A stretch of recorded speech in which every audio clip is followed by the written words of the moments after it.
Big ಬಾಸ್ನಲ್ಲಿ ಜಗಳ ಕಮ್ಮಿ ಆಗಿದ್ದಕ್ಕೋ lawyer Jagadish ಹೊರಬಿದ್ದಿದ್ದಕ್ಕೋ ಏನು ಸೀಸನ್ 11ನಲ್ಲಿ ವೈಲ್ಡ್ ಕಾರ್ಡ್ ಎಂಟ್ರಿ ಪಡೆದ ರಜತ್ ನಿಜಕ್ಕೂ ವೈಲ್ಡ್ ಆಗಿ ಆಡ್ತಿದ್ದಾರೆ. ಯಾಕೆ ವೈಲ್ಡ್ ಅಂದ್ರೆ ಈ ಮನುಷ್ಯ ಕೆಲವೊಮ್ಮೆ ಮಕ್ಕಳ ತರ ಕೀತಲೆ ಮಾಡಿದ್ರು ಸಡನ್ ಆಗಿ ಹೈ ಟೆಂಪರ್ಗೆ ಹೋಗಿ ಆಡಬಾರದನ್ನ ಆಡಿಬಿಡ್ತಾರೆ. ಫ್ಯಾಮಿಲಿ ಆಡಿಯನ್ಸ್ ಮನೆಯಲ್ಲಿ ಜೊತೆಯಾಗಿ ಕುಳಿತು ಕಾರ್ಯಕ್ರಮ ನೋಡುವಾಗ ಮುಜುಗರ ಪಟ್ಟುಕೊಳ್ಳುವ ರೀತಿಯ ಪದಗಳು ಈ ರಜತ್ ಬಾಯಿಂದ ಹೊರಬೀಳ್ತವೆ.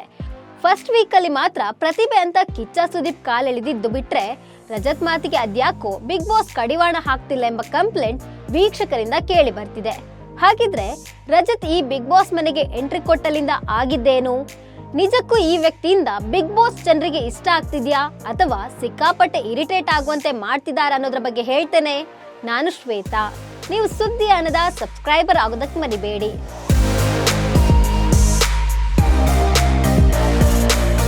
ಬಿಗ್ ಬಾಸ್ ಕನ್ನಡ ಸೀಸನ್ 11ನಲ್ಲಿ 3ನೇ ವೈಲ್ಡ್ ಕಾರ್ಡ್ ಸ್ಪರ್ಧಿಯಾಗಿ 50ನೇ ದಿನಕ್ಕೆ ಕಾಲಿಟ್ಟ ವ್ಯಕ್ತಿ ರಜತ್ ಕಿಶನ್. ಮನೆಗೆ ಕಾಲಿಟ್ಟಿದ್ದಂತೆ ಧೂಳೆಬ್ಬಿಸಿದ ಕಿಶನ್ ನಿಜಕ್ಕೂ ಟಫ್ ಸ್ಪರ್ಧಿ ಅಂತ ಮನೆ ಮಂದಿ ಮಾತ್ರವಲ್ಲ ವೀಕ್ಷಕರು ಕೂಡ ಅಂದ್ಕೊಂಡಿದ್ರು.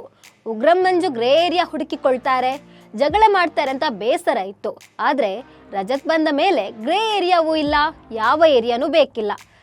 ಸಿಕ್ಕಲ್ಲಿ ಬಾಯಿಗೆ ಬಂದಂತೆ ಬೈಯೋದೇ ಕೆಲಸ ಎಂಬಂತಾಗಿದ್ದು ಶೋ ನೋಡೋದಕ್ಕೆ ಬೇಜಾರಾಗ್ತಿದೆ ಅಂತಿದ್ದಾರೆ ಪ್ರೇಕ್ಷಕರು. 11ನೇ ವಾರದ ನಾಮಿನೇಷನ್ ಮಾಡಲು ಬಿಗ್ ಬಾಸ್ ಸೀಸನ್ 10ರ ಕೆಲ ಸ್ಪರ್ಧಿಗಳು ಬಂದಿದ್ರು. ಅವರ ಪೈಕಿ ತುಕಾಲಿ ಸಂತೋಷ್ ಆಗಮಿಸಿದ್ದಾಗ ಧನ್ರಾಜ್ ನಾಮಿನೇಷನ್ ಮಾಡುವ ಅವಕಾಶ ಪಡೆದುಕೊಂಡಿದ್ರು. ಆಗ ನನ್ನ ಅಭಿಪ್ರಾಯ ಹೇಳೋಕೆ ಬಂದ್ರೆ ರಜತ್ ಸರಿಯಾಗಿ ಮಾತನಾಡೋದಿಲ್ಲ, ನನ್ನನ್ನ ಪದೇ ಪದೇ ಹುಚ್ಚ ಅಂತ ಅಡ್ಡಗಾಲು ಹಾಕ್ತಾರೆ, ನನಗೆ ಇಷ್ಟ ಆಗೋದಿಲ್ಲ ಎಂಬ ಕಾರಣವನ್ನ ಧನು ಕೊಟ್ಟಿದ್ರು. ಸಾಮಾನ್ಯವಾಗಿ ರಜತ್ ಯಾವುದೇ ಅಭಿಪ್ರಾಯ ಅಥವಾ ಕಾರಣ ಕೊಟ್ಟರು ಮನೆ ಮಂದಿ ಸುಮ್ಮನೆ ಇರಬೇಕು. ಆದ್ರೆ ತಮ್ಮ ಬಗ್ಗೆ ಯಾರು ಏನೇ ಹೇಳಿದ್ರು ಜಗಳಕ್ಕೆ ಬೀಳೋದು ಕಾಮನ್ ಎಂಬಂತಾಗಿದೆ. ಧನು ಹಾಗೆ ಹೇಳಿದ್ಮೇಲೆ ಬಾಯಿಗೆ ಬಂದಂತೆ ಧನ್ರಾಜ್ ವಿರುದ್ಧ ಕಿಡಿಕಾರಿದ್ರು. ಅದಾದ್ಮೇಲೆಯೇ ಧನು ಮತ್ತು ರಜತ್ ನಡುವೆ ಫೈಟಿಂಗ್ ವರೆಗೂ ಹೋಗಿತ್ತು. ಶೋ ನೋಡುವಾಗ ದಿನದ ಎಲ್ಲಾ ಭಾಗಗಳನ್ನ ತೋರಿಸಲ್ಲ ನಿಜ, ಕೇವಲ ಹೈಲೈಟ್ ಮಾತ್ರ ತೋರಿಸ್ತಿರ್ತಾರೆ. ಆದ್ರೆ ಬಿಗ್ ಬಾಸ್ ಶೋದಲ್ಲಿ ನೋಡಿದ ಪ್ರಕಾರ ಧನ್ರಾಜ್ ತಮಾಷೆಗಾಗಿ ರಜತ್ ಕೆನ್ನೆ ಮುಟ್ಟಿ ಅಂಕಲ್ ಅಂದಂತೆ ಇತ್ತು ಹೊರತು ನೋವಾಗುವ ರೀತಿಯಲ್ಲಿ ಏನೂ ಇರಲಿಲ್ಲ.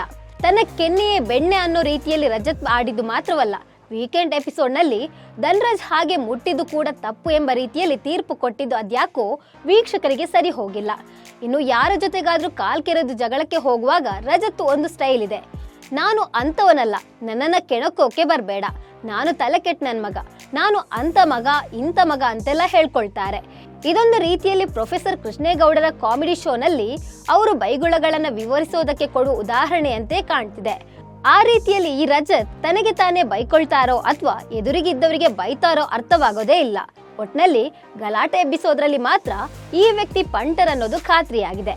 ಆದ್ರೆ ತಮಾಷೆ ಅಂದ್ರೆ ಈ ವೀಕಲ್ಲಿ ಇದೇ ಬಾಯಿ ಬಡುಕ ರಜತ್ನ ಬಾಯಿಗೆ ಚೈತ್ರ ಕುಂದಾಪುರ ಬಾಯಿ ಮುಚ್ಚಿಸುವ ರೀತಿ ಸೇರಿಗೆ ಸವಾ ಸೇರಿ ಎಂಬಂತಿತ್ತು. ಈ ಇಬ್ಬರ ನಡುವಿನ ಕಾಳಗ ಮೊದಲೇ ಚೈತ್ರ ಕುಂದಾಪುರ ಬಾಯಿ ಬಡುಕಿ. ಯಾರಿಗೆ ಏನ್ ಹೇಳ್ತಾರೆ, ಯಾರ ಜೊತೆ ಏನ್ ಮಾತಾಡ್ತಾರೆ ಎಂಬುದು ಎಷ್ಟೋ ಸಲ ಚೈತ್ರಂಗೆ ಗೊತ್ತಿರಲ್ಲ. ಆದ್ರೆ ಚೈತ್ರ ಉಸ್ತುವಾರಿ ಆಗಿದ್ದಾಗ ರಜತ್ ಸರಿಯಾಗಿ ತಗ್ಲಾಕೊಂಡು ಕಡೆಗೆ ಸಾರಿ ಕೇಳುವಂತಾಗಿ ಬಿಟ್ಟಿದೆ. ಹೇಗೆ ರಜತ್ ನಾನೇ ಬೇರೆ, ನನ್ನ ಸ್ಟೈಲೇ ಬೇರೆ ಎಂಬಂತೆ ಇರ್ತಾರೋ ಹಾಗೆ ಇರುವ ಮತ್ತೊಬ್ಬ ಸ್ಪರ್ಧಿ ಅಂದ್ರೆ ಅದು ಚೈತ್ರ. ಅಂತ ಚೈತ್ರ ಜೊತೆಗೆ ಜಗಳವಾಡಿ ಹೊಡೆಯೋಕೆ ಹೋದ ರಜತ್ಗೆ ಚೈತ್ರ ಸರಿಯಾಗಿ ಪಾಠ ಕಲಿಸಿದ್ರು ಅಂತ ವೀಕ್ಷಕರು ಖುಷಿಯಾಗಿದ್ದಾರೆ. ಆದ್ರೆ ಈ ರಜತ್ ಚೈತ್ರ ಜೊತೆಗಿನ ಜಗಳದ ನಂತರ ಸ್ವಲ್ಪ ಸುಧಾರಿಸಿಕೊಂಡಂತೆ ಕಂಡ್ರು ಯಾವಾಗ ಮತ್ತೆ ಬಾಯಿ ಬೊಂಬಾಯಿ ಮಾಡ್ತಾರೋ ಗೊತ್ತಿಲ್ಲ. ಹೀಗಾಗಿ ಬಿಗ್ ಬಾಸ್ ಅಥವಾ ಕಿಚ್ಚ ಸುದೀಪ್ ಅವರು ಒಮ್ಮೆ ಆದ್ರೂ ರಜತ್ಗೆ ಸೀರಿಯಸ್ ಆಗಿ ವಾರ್ನಿಂಗ್ ಕೊಡ್ಬೇಕು. ಮನೋರಂಜನೆ ನೆಪದಲ್ಲಿ ಇಲ್ಲಸಲ್ಲದ ರೀತಿ ಮಾತನಾಡುತ್ತಾ ತೀರಾ ಅನಾಗರಿಕ ರೀತಿಯಲ್ಲಿ ವರ್ತಿಸುವ ರಜತ್ಗೆ ನಿಜಕ್ಕೂ ಬಿಗ್ ಬಾಸ್ ನಂತಹ ಫ್ಯಾಮಿಲಿ ಆಡಿಯನ್ಸ್ ನೋಡುವ ಶೋದಲ್ಲಿ ಇರ್ಬೇಕಾ ಅನ್ನುವ ಪ್ರಶ್ನೆ ವೀಕ್ಷಕರನ್ನ ಕಾಡೋದಕ್ಕೆ ಶುರುವಾಗಿದೆ. ಇಷ್ಟಕ್ಕೂ ರಜತ್ ವರ್ತನೆ ಬಗ್ಗೆ ನಿಮ್ಗೆ ಏನನ್ಸುತ್ತೆ ಅನ್ನೋದನ್ನ ಕಾಮೆಂಟ್ ಮಾಡಿ. ನಮಸ್ಕಾರ.